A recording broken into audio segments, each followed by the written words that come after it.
Hier is jou vinnige oorsig oor die ware kern van die evangelie en hoe dit verskil van mensgemaakte godsdienstige reëls. Hierdie bespreking, gegrond op 'n NG Witrifuur preek uit Galasiërs 2, sny deur godsdienstige skynheiligheid en wys hoekom autentieke geloof oor radikale liefde en vryheid gaan en nie oor die nakoming van tradisies nie. Nou ja, eerstens, kom ons kyk hoe Paulus vir Petrus of Sefas vasgevat het.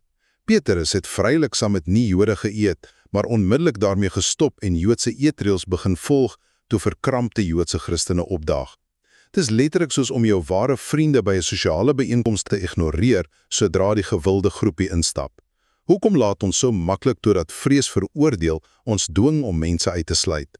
As reëls en groepsdruk dan nie die antwoord is nie, wat is? Tweedens, kom ons by die kern van genade. Verlossing en regverdiging kom slegs deur geloof in Jesus Christus, nie deur eie prestasie nie. Maar kyk, as jy ooit dink ek is daarom nie so slegte Christen soos daardie persoon nie, is dit die absolute bewys dat ons nog glad nie die evangelie van genade begryp nie.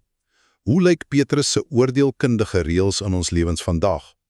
Derdens, ons verwar steeds kulturele tradisies soos dat die orgel moet speel, taalgebruik suiwer Afrikaans moet wees of kinders doodstil in die kerk moet sit met God se vereistes. Is ons besig om ware Christusliefde uit te leef of probeer ons net ons eie nuttelose kulturele gemaksone op ander afdwing? Die ware evangelie nooi jou nie om 'n lys reëls af te merk nie, maar daag jou uit om jou kritiese boot toe te maak en jou hart oop te breek vir 'n lewe van radikale, onvoorwaardelike liefde en aanvaarding.